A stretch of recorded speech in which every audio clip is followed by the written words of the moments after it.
Well, welcome everybody. What really makes me feel good is you're taking the time from your busy schedules to come in to see and hear and not only learn of a topic that is very timely, but also to be able to apply what you will learn today. How many of you on the topic of handling multiple offers? How many of you have been involved with either on a buyer standpoint, presenting offers in a multiple competing offer situation, and or on the listing side? Stay on a buyer side. You have, Gabby? Yeah. Amanda, my name is Amanda. Oh, I'm sorry, I'm white. I'm thinking, I'm sorry. Thank you for the correction.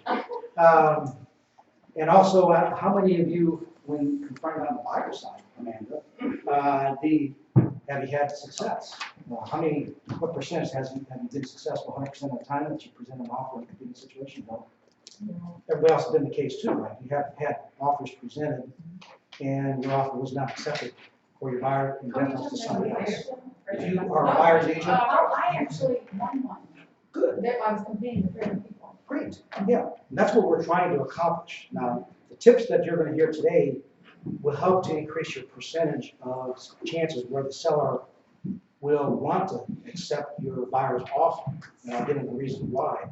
Now, it's not something we can totally control. There's gonna be some things that, due to the weaknesses of our buyers, we can't overcome the cash buyer who waives their right to have an appraisal and or inspections.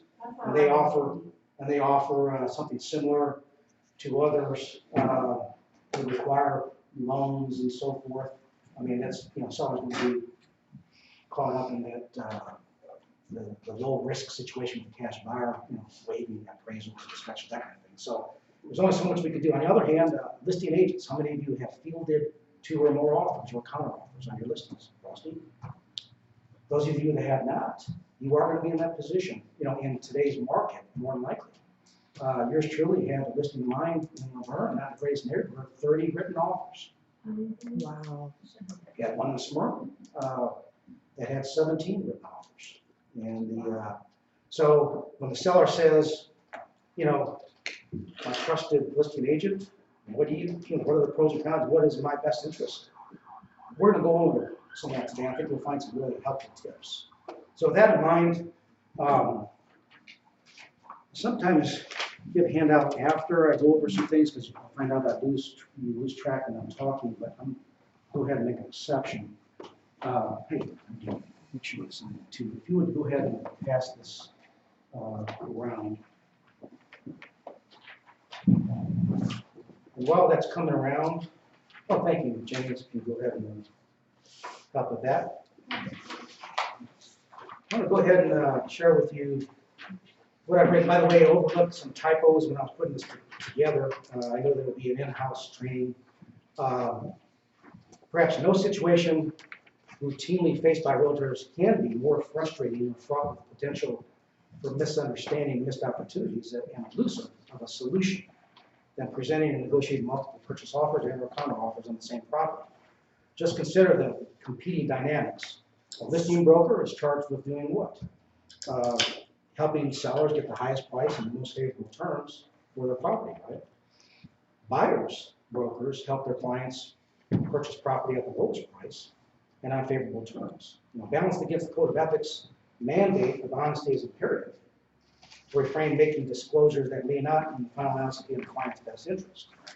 So, will disclosing the existence of one offer make a second potential purchaser's offer more likely to sign a full price or a greater offer? Or would it cause somebody to pursue a different opportunity? That's one risk. When we get into, I'm going to start with the buyer's side of it, then we're going to flip side with the listing agent, if you're a listing agent. But one of the things that, as a listing agent, is you'll ask the seller, how do you want to proceed? You want to notify the first offeror that there is a competing offer on the table and give them an opportunity to amend their offer, because the second offeror has already known that there's a multiple offer situation. And you would want to advise them that there is a risk by so notifying, which is what I'm saying, there's conflicting. The risk is what? It may cause some buyers to back out because they don't want to compete. I mean, do you know people? That's been my experience. So that's one of the things I'm alluding to there. So what's fair, what's honest, what is to be done, who decides, there's a simple way to handle the situation? No. There's almost never any simple answers on this particular topic, but I'm going to suggest to you some things that are going to optimize your chances to have your client's offers accepted. I'll give you some personal examples where I know this can work. Some of the tips that you'll hear. Next paragraph talks about code of ethics, requires you to protect and promote your client's interests, state law. Spells out duties owed, you all know that. I'm going to jump down to remember that decisions about how offers are presented, how offers will be negotiated, whether counteroffers will be made, and ultimately which offer, if any, will be accepted or made by the seller, not by the listing broker. Some listing brokers, due to their designation, their experience in the field, they make a poor choice to, in effect, make the decision for a seller. We're not a decision maker. Conversely, the same is true with buyers. Some buyers' agents will make the decision on what to offer. In fact, one of the concerns I've got with all the advantages of .loop and technology today, one big problem that some agents and all these other real estate firms, they're pre-populating all the fields and sending over the offer, the 10-page RF 401 purchase sale agreement. Please sign as quickly as possible so I can present your offer. And they're not going over communicating and counseling what terms and conditions they pre-populate for their buyer. It's as though they're making the decision for the buyer. Bad. What's one of the things that we are highly targeted, not exercising reasonable skill and care and performance of fiduciary responsibility to our client? When that happens, man, that is such an easy complaint that a judge saying, they'll ask, Mr. Agent, did you do it that way? Your seller is now saying that had they known that they're obligated to pay for the cost of termite treatment, in that really fine print in the paragraph, the inspection paragraph, this seller is now saying, my agent, Mr. Judge, did not communicate that to us. And had they done that, we would not have agreed. And hence the lawsuit or complaint or whatever. So the judge looks over, what did you do? Well, I simply clicked share, asked him to send it right back. Well, I'm sorry, case dismissed, the client won, because that's not actually. See how easy that can be done?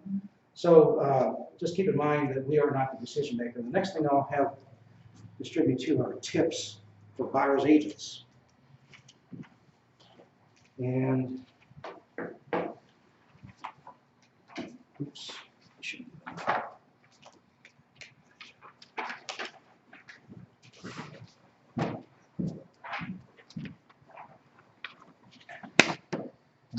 next one there.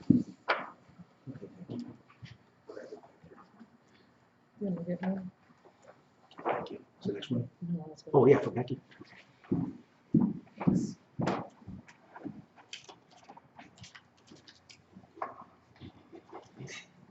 Okay.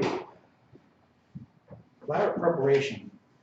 What you want to do is advise the buyer as soon as practicable that we are in a highly competitive market. Define what the seller's market is. Many people in the public don't really fully understand what that is, why we talk that it's very likely. You may want to do this, and I always encourage you in your first buyer consultative step, whether it be a formal PowerPoint presentation. Thank you for our mutual friend referring us. This is the first time meeting. Let's take 20 or 30 minutes or just a casual, informal, or formal presentation. I always think it's a good idea to introduce them what the market conditions are. And then when we find property that is likely to have them cause you to write an offer, they already know that very likely anything here less than $250,000, even $300,000, you're probably in Middle Tennessee have a chance of having multiple offer competition. So wouldn't it be far better to go ahead and cue a buyer into what to expect, right? I think so. Most of us would. So, and also finances. We all know what's the strongest thing that is going to help your buyer to be perceived as a strong buyer on behalf of the seller is getting pre-approved. Now, the two aspects of pre-approval. Some agents in some of these companies don't really know the difference. If you're dealing with a lender who has a pre-approval through underwriting, that's even stronger because you could represent as you should. Understand, please see the attached offer on 123 Main Street. You'll notice that there's an attached pre-approval letter. This is a lender that has already pre-approved it through underwriting, as opposed to some other competing offers that may be just pre-approved on behalf of the loan originator who's working off a sheet of music that is not really what the underwriter is working off of, and therefore it's nothing more than a pre-qualification letter. Not nearly as strong as the, this buyer. So you know the difference, so keep that in mind when you decide to work with preferred lenders. If you get one that's out, and the through underwriting could be what? Remember when I teach trees, some of you I taught in trees. Some of the acronyms. What does DU stand for? Desktop underwriting. That's an automatic program that could be a pre-approval GUS, guaranteed underwriting service, or you could have a LP, loan prospector. These are pre-approvals through an underwriting process or manual underwriting. Lucky, Yes. could you repeat one more time? Sure. For our benefit? Yeah. The pre-qual letter versus the Yes. pre-approval letter. Sure. That is a source of constant Yes. pain. And the best way to explain it to a buyer why you strongly recommend getting pre-approval versus a pre-qualification, and also Mr. Seller, you've gotten 17 written offers. Some are just pre-qualification, some are pre-approved through. Let me explain the difference. And first of all, is a buyer who submits an offer without any financing assurance that they are likely to get their loan is weaker than the first step is a buyer who's contacted the lender to get pre-qualified in that first step. Say, hey, I know we've been together 20 minutes, our first meeting. You said you got another 5 or 10 minutes. You selected one of the 3 preferred lenders because you haven't been working with somebody. Let's go ahead and call. I'll get you on speakerphone, or I'll leave if you want private discussion. But over 5 or 10 minutes, Rusty, the explanation is assets, Mr. Buyer Prospect, your assets will be asked, their liabilities, with permission to get a credit pull, their credit score, and they can come back and say, well, you're pre-qualified to purchase up to $200,000, whatever. Now that's better than a buyer who did not even talk to a lender. Right. Some agents say, well, I've known this person for years, and they got more money than. But remember the senator a few years ago? He got denied. It was in the papers, a mortgage. It's not because he wasn't making a lot of money. He was living high off the hog. His debt ratios were over 100%. And it just goes to show, remember that book years ago, the classic book on Millionaire Next Door? You can't judge a book by its cover. I know a farmer, working with Gene overalls. He's got more wealth than everybody in this room combined. And yet, if you and I judge, hey, I really want to work with this family just drove up, first time meeting, they're driving a brand new Mercedes, and they're dressed to the hilt, they may be like the senator. They may not have any chance of getting their loan. So don't judge people like that. But does that answer the pre-qualification and the 2 types of pre-approval? So Are you could have the automatic computer, the lender will send through all the data. The best, usually what they'll do is require the documents. They want the tax information, Right. they want all that stuff, and come back spit off. And so it's no discussion with lender, pre-qualification, 10-minute discussion, 2 types of pre-approval. The ideal would be like moving mortgage. It goes all the way through underwriting. The next is, remember in the contract, within 14, 15 days from binding agreement date, the buyer's lender will show the person has the cash to close, and the lender basically is committed. The loan commitment is even stronger yet. Is it still a guarantee? No, because what happens? You could have the morning of closing, a soft pull. And that's when you can find that the buyer may have lost their job. Or I had one years ago where a strong buyer, I thought, I defaulted to be a facilitator. It was my listing initially. I defaulted to be a facilitator, represented all the way until the day before closing. And I discovered her lender calls and say, hey, look, you got a problem. What is it? Your lady, you might not even be aware of it. She got in the factory, she got hurt at work. She's going off on a permanent 60% income for the rest of her life. And I'm sorry, but that's going to adversely affect her ability to close tomorrow. Oh, dear Lord. So that was a strong buy. That happens. I had a mentor of mine when I got in business, cash buyer, 15 minutes before closing. He had a heart attack. Oh. These things happen. So what we need to do is just cue people in what could happen. We don't want to be scare them to death. I'm just saying it'd be better to. Is there anything I didn't cover on that? Oh, no, your usual wonderful stuff. Oh, thank you. Hey, I appreciate it. But- I did. Okay. But, Okay. so what we're basically saying is that a pre-approval letter is better Yes. than a pre-qual letter. And Yes. one of the experiences I had, I've had a couple of mortgage bankers, once they do their analysis, they'll call the buyer's agent and confirm everything with them. Yeah, this is a good customer and we're going to be able to get the loan. I'm in a situation right now where we're trying to get information out of the mortgage banker and it's like pulling teeth. Yes. You know, like, well, what, have you guys made up your mind yet? Mm-hmm. You know, we're closing in 3 days and we don't have anything if you made up your mind yet. Wow.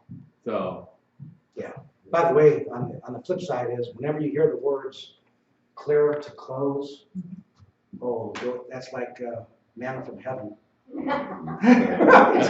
That's a good. that's a good one. Right. Right. And like you were Yes. saying, I'm sorry. Mhm. I've had some in the last year, they said that they tried to tell me there was no difference between, in their organizations, between the pre-qual and the pre-approval letter.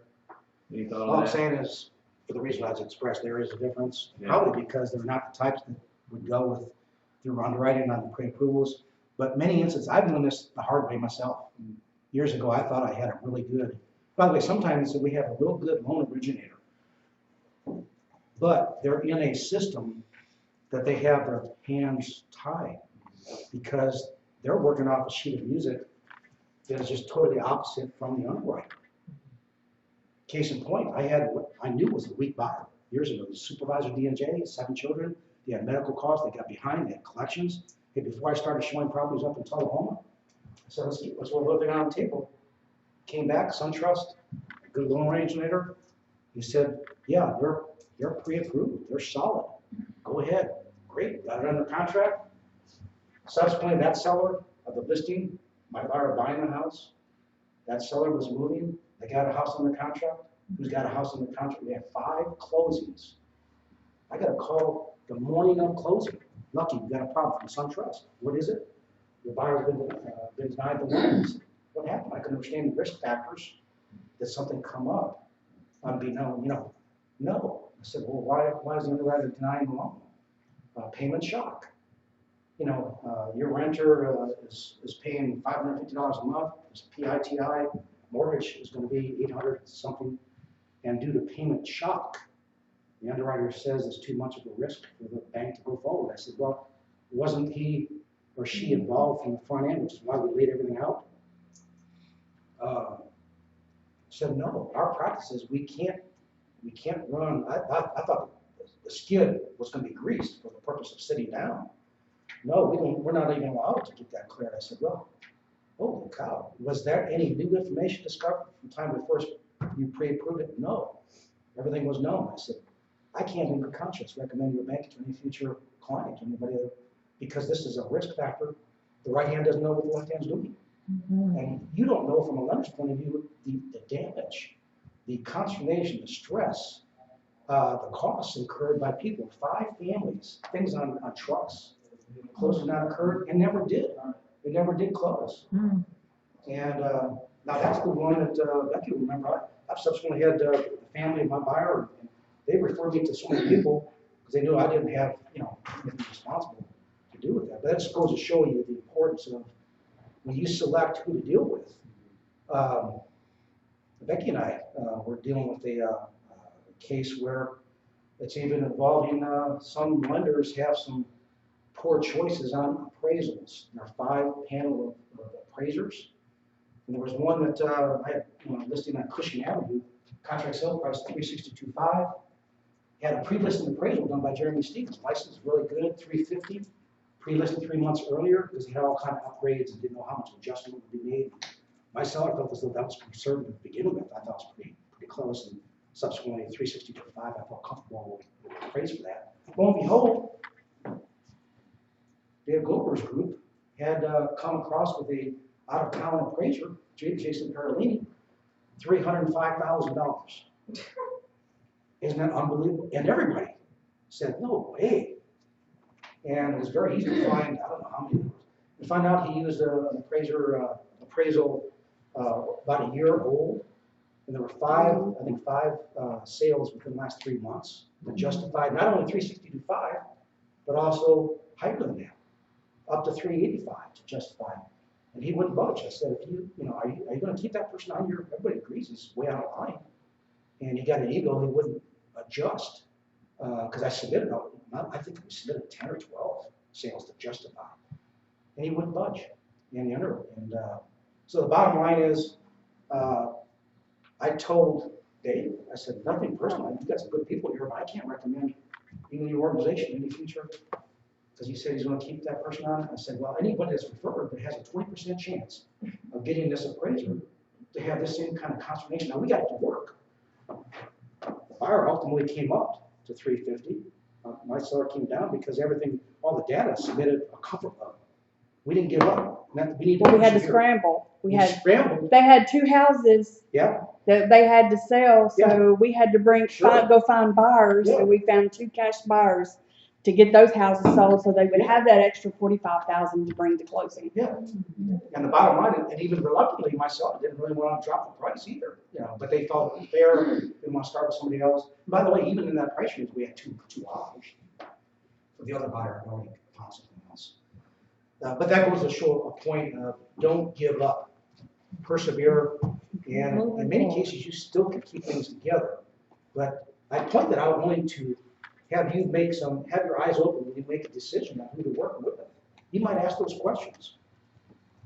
About some of these examples we talked about. Let's go ahead and move on. Are we okay with everybody? Yeah. Okay. All right. We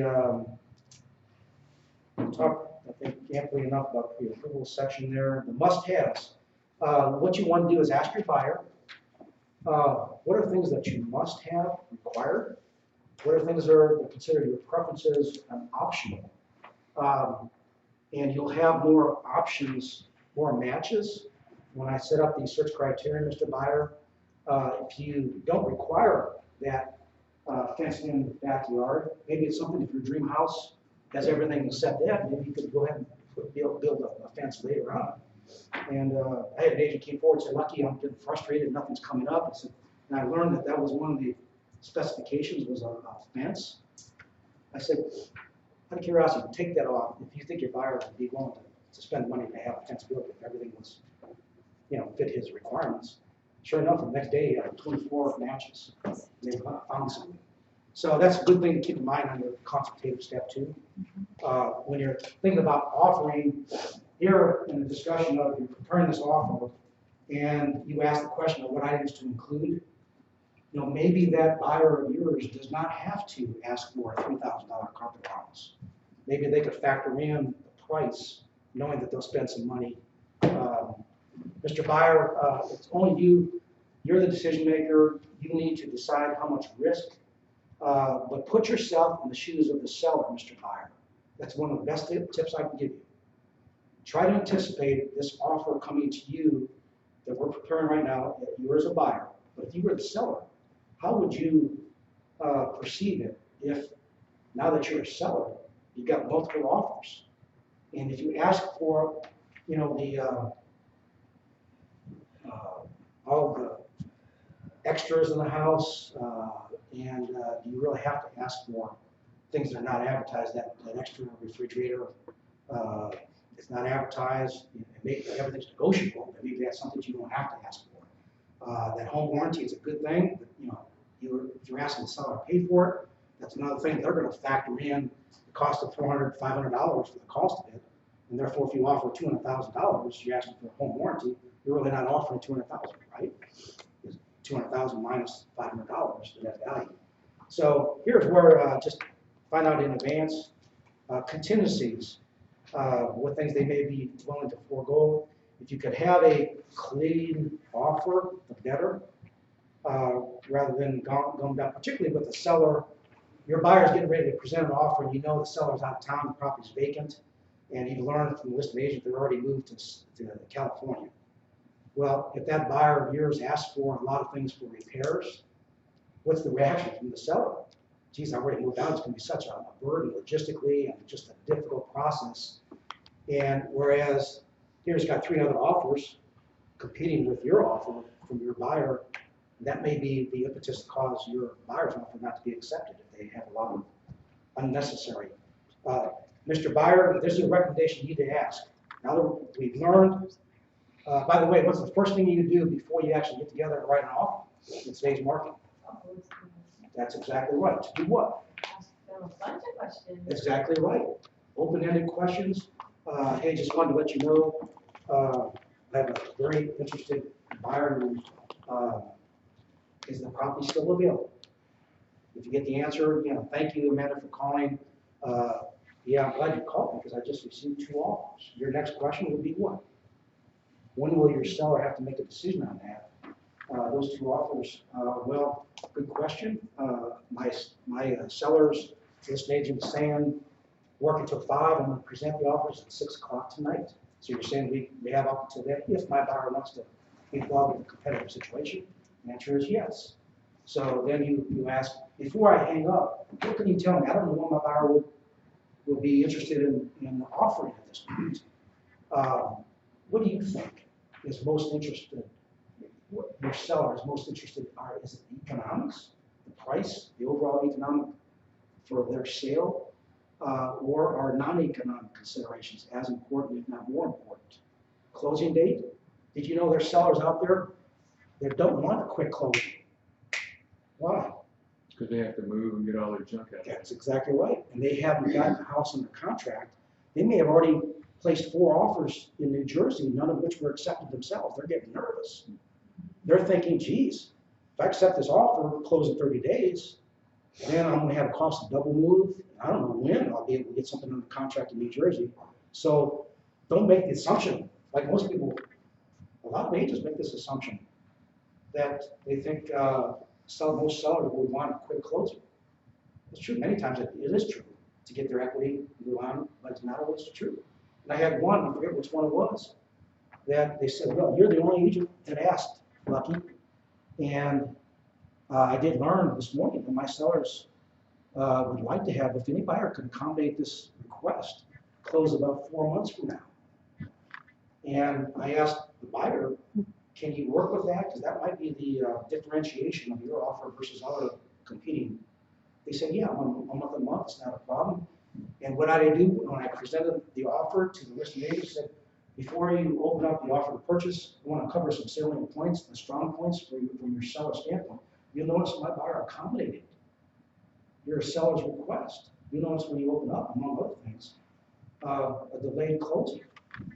And that's one of the causes. And the seller came back, listened to me and said, yeah, Lucky, good news, your buyer's offer was accepted. One of the main things is my seller perceived your buyer as the type that they would want to work with, that they immediately inferred that even on inspection, your buyers seem to be reasonable. They want to work with me. And some things are, cited as repairs by home inspection, this kind of thing. And I'll give some other tips. Does that make sense? Moving on, Mr. Buyer, don't keep money in your back pocket if we're in a multiple situation. By the way, another question before we leave, Amanda, you got the listing agent on the phone and ask questions about have there been previous contracts that have been terminated? If so, why? Is it property related? What do you ask me? What do you make me understand what you're asking for, Amanda? Well, has there been a home inspection by previous buyer in the contract, and there were your seller didn't want to do some structural repairs that were needed, per inspection or mold discovery or something, any material defects like that we should know about. So anything like that would be very valuable to know. And I always like to ask, especially when I'm doing an offer, just so I have as much information for the actual document as possible, where they're closing, and there's one more thing, Asking the buyer. asking the listing agent where they're. Oh, okay. And then you can pass along to the buyer, not that you're committing your buyer to necessarily close with the seller. No, But just just so that I FYI. have it in the. Yeah, that so you I can don't have go to ahead. go back Sure. ask and they have. Yeah, to they can put in there themselves. Yeah, that's a good point. And that could be another accommodation, but also caution the buyer, don't automatically assume that closing with the seller's title company is necessarily a good thing. Sometimes you'll find that the alleged discounts are not discounts at all. I had one where I know a buyer thought they were going to save money because that offer of incentives to close with the seller's title company. They would charge $100 for a notary. You know, most are not going to charge anything for a notary, for God's sakes, and that kind of stuff. So, but that could be a combination too, that you can say, hey, we noticed that my buyer did accommodate to have a joint closing. Okay, but also, Mr. Buyer, this is not the time to hold money back. You know, I found a buyer that got so disappointed because they had another $2,000 in their back pocket to negotiate with. They were thinking the normal standard negotiations. And when they got word that the seller accepted another buyer's offer, not their offer, oh geez, had I known that, I would have offered it. And they tell their agent, I had another $2,000. Well, if that agent had done a better job of saying, hey, it's your call, but my advice is to, if you really want this house, optimize your chances by giving your best, because you may not have a bite at the apple. Give it your best shot. Because you know, the 17 offers or 30 offers, we're going to make a choice. And, does it make sense? Moving on, move quickly as much as possible. Go slow, trying to identify property, but then move pretty quickly once your buyer wants to go forward. By the way, in today's market in particular, or even in any market, make notes. You and I show 7 properties in that. We don't know what, if any, property our buyer is going to ultimately make a decision to write an offer on, right? So remember, we talked about in Tuesday's meeting, we've done it several times, is the property that had a refrigerator in the kitchen and a refrigerator freezer in the garage. And your buyer, a week from now, decides to, you know, would you write up an offer? And I'd like to go ahead and ask for that refrigerator. Well, it's all going to be a blur unless you have notes. Hey, you got a Samsung refrigerator in the kitchen, you got a Frigidaire in the garage, you'll ask your buyer which one do you want. So, and avoid ambiguity. One thing I've learned, believe it or not, when I got out of college in 1973, I immediately started negotiating contracts. And everybody has strengths. Some of you, you could, your computer strengths or working on cars, those are not my strengths. But contract negotiations for 45 years now comes easy to me. And things that I've learned is you want to avoid ambiguity. Ambiguity is conflicting language, what can be interpreted differently, and is it clear enough? Remember, some of you that talk trees, the prime example is, remember that example where, actual case, the seller agreed at seller's expense to replace the carpeting, including the pad and the labor costs in the master bedroom. And the buyer came in, found a walkthrough, and we're happy. Hey, this is exactly the color. The buyer was given the choice of color at Haynes Hardware. Select under $18 a square yard. So everything was compliant. And the buyer opened up the closet doors within the master bedroom, looked down. The seller went the cheap route, didn't even run the carpet through the closet. So you think that was very clearly written language, on what was agreed to, but it wasn't clear enough. So I felt the strongest argument was going to be, I was asked to be the hypothetical judge, and the seller ultimately agreed, their agent and seller, and they gave a payment in lieu of because they wanted to close that day, and it was too late.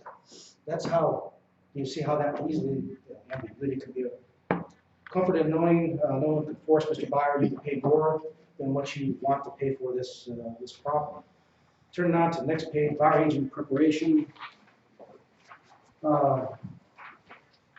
In your orientation form at the first meeting to expect multiple offers, we covered that. It's not uncommon for deals to fall through at a higher rate on multiple offers. Highlight, where I've got in parentheses, 40 to 50% of contracts that result from multiple offer situations do not close. 40 to 50%. With me on page 2, top of page 2 there. Um, Jennings, are you with me there? Yeah. Okay.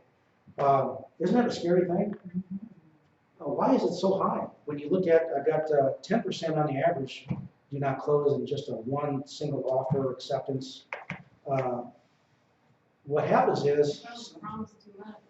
that's one reason. The buyer said, you know, I really wanted this house, which is why I went so much higher than the asking price, but now that I had an inspection done, got some things, yeah, we may negotiate with. You know, I'm now thinking as though I overpaid. What happens if 2 years from now, the economy drops, and I'm going well above here, so that's a reason, appraisal. You elevate that price artificially or real above, is going to appraise. You got, you know, the typical inspection issues and these kind of things. So, it's good for a buyer to know that. Second paragraph, realtors must advise potential clients of the possibility that sellers or sellers' representatives may not treat the existence, terms, or conditions of their offer as confidential unless it's spelled out in the contract when it's being negotiated. So there is a confidentiality agreement document that's part of TAR. You could use, it's more often used in commercial, but it's not to say it can't be used in residential if you buyer. But the more conditions of sale that you have in the buyer's offer, the seller may not agree to, you know, a lot of conditions. But it's a discussion point. Let the buyer determine how you want to negotiate on their behalf. To avoid losing your buyer, if you don't get the deal, prepare them for the probability of being in a multiple offer situation. Here's what you might want to say. Mr. Buyer, we're experiencing a market with about 25% of our listings are receiving 2 or more offers. If you happen to decide on a home where there's more than one offer, how would you like for me to negotiate on your behalf? Would you prefer to withdraw from the negotiation because you don't want to be in a competitive situation, don't want to feel pressure? If you have a buyer like that, that's their choice, but I'm afraid in this market, you know, I don't know how lucky you're going to be getting something under contract for the person that doesn't want to even deal with other competing offers, unless you're well up your price range, and, or to treat your offer as if there was no other offers on the property. If you really love the house, the third alternative is to offer asking price. If you can't live without this property, the fourth alternative is to offer more than full asking price. But we need to keep in mind, you know, what is the maximum likelihood of the property appraising for that elevated price? And it could be a real elevation that has real value consideration, or if a buyer has to have all or part of the closing costs and prepaids paid for by the seller, then you have an artificially raised price. Is it going to appraise for the higher price? May not be. And that's another factor. If you're a listing agent representing the seller, you're going to advise, you know, I've got good faith doubt. I went ahead, the first CMA, bless you, the first CMA I did when I put your home on the market, we agreed, had this recommended price, but now it's been 35 days later. I noticed that there's been a couple other closings, and with the anticipation that you and I were going to get together, review these 2 or 3 offers, and then you were going to ask me as your agent, listing agent, what's the best from a seller's point of view. Actually, these 1 or 2 extra closings can justify going 8 or 10.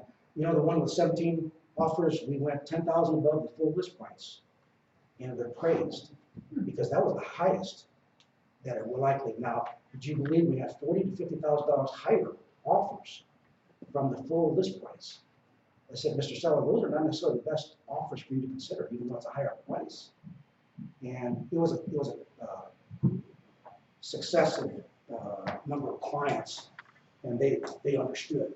The one with the 30 offers, you know what the lowest offer was? The first offer that was submitted, $100 above full list price.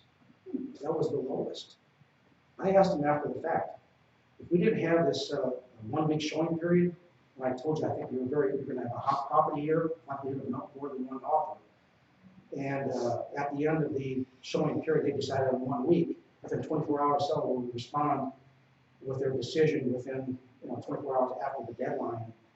And that's the one that went also 8,000 above because we were appraised for. Again, there were 6 or 8 offers that were well above the highest that a likelihood appraised for. And the seller said, look, I'm so glad I took your recommendation to have a showing period and try to see if there was more than one offer, because if I had been forced to accept the first offer, I would have gladly, because the CMA that we did would have justified it. But by the same token, that was the worst offer of the 30 offers on the table. They would have lost out 8,000 or 10,000, I forget which one on that. So that would have been left on the table, because what happened is, it was such a hot area, one or two sales justified even higher from the time I listed versus, isn't that something? So keep that in mind. Moving on.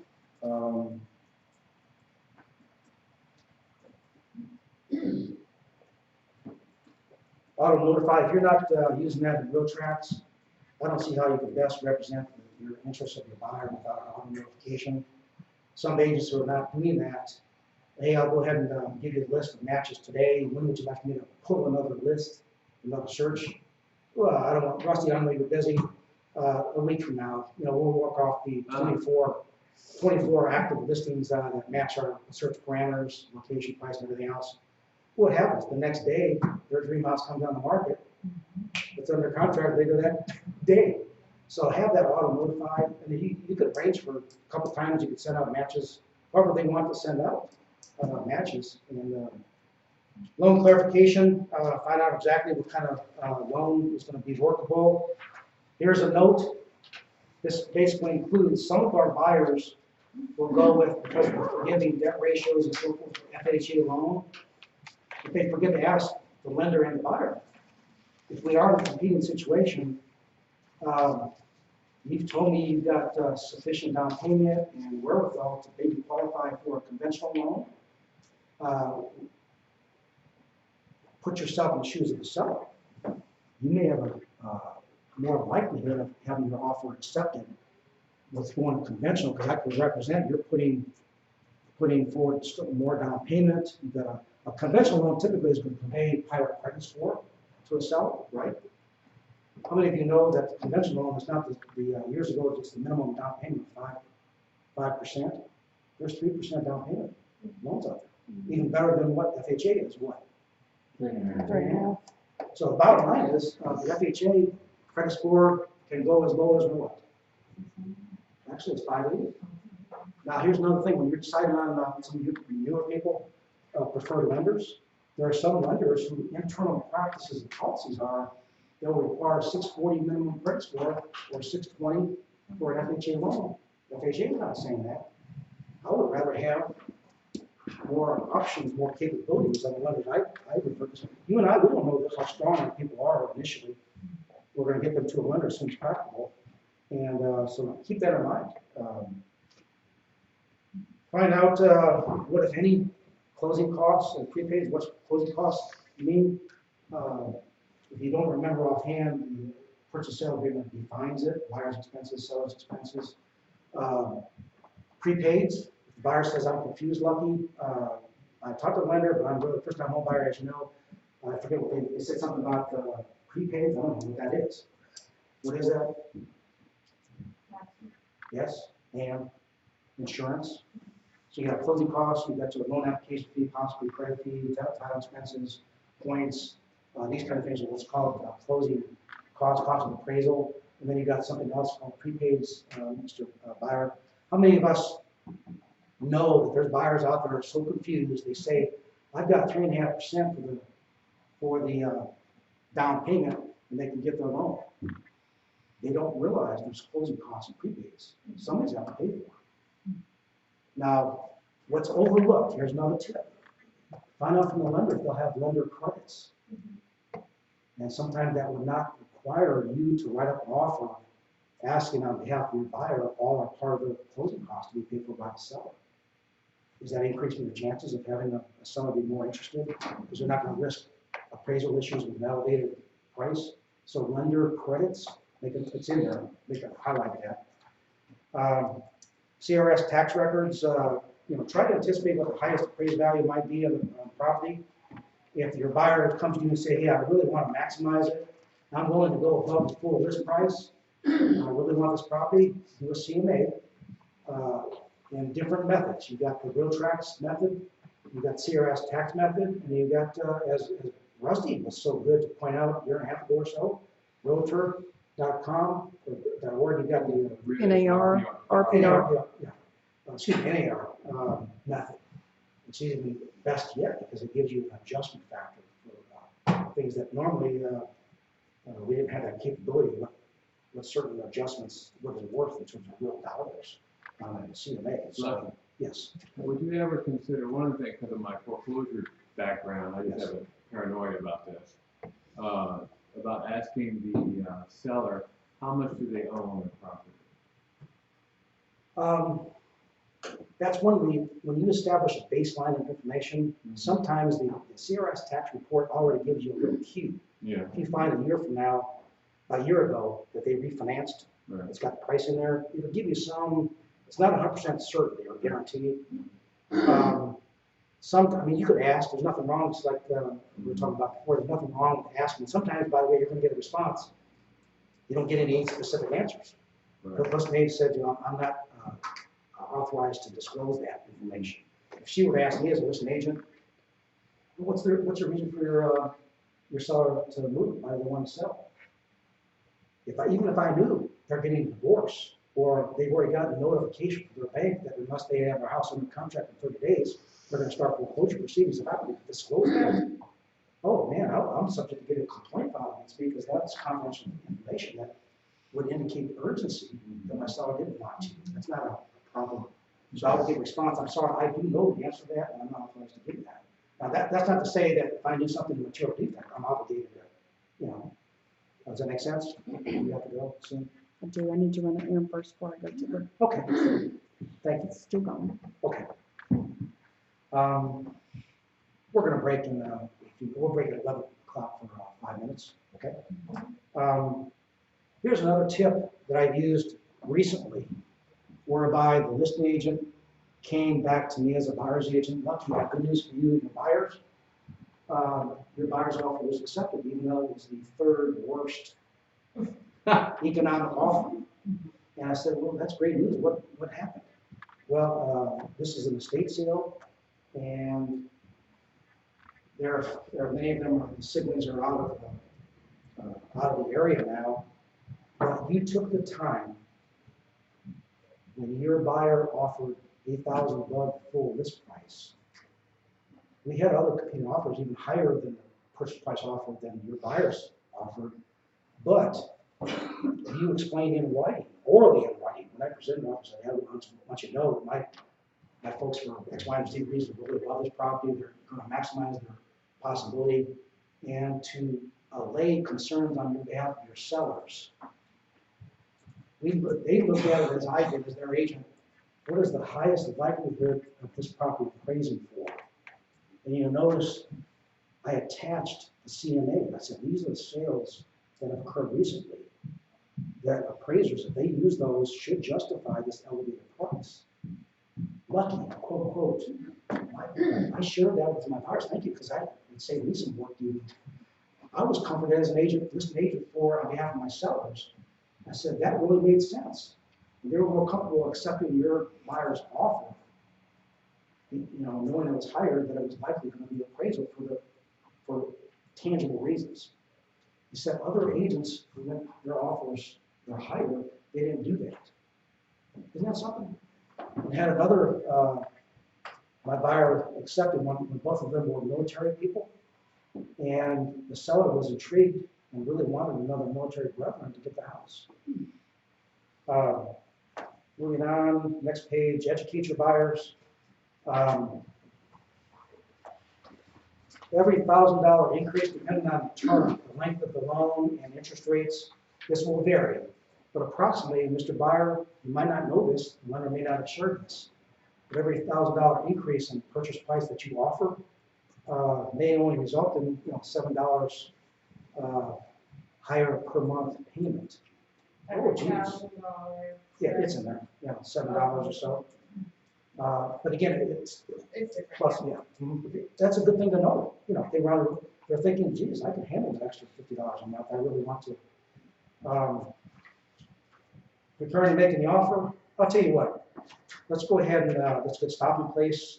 Let's take a 5-minute break. We'll return at 11 o'clock.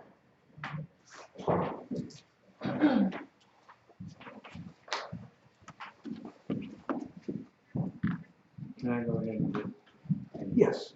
Mhm.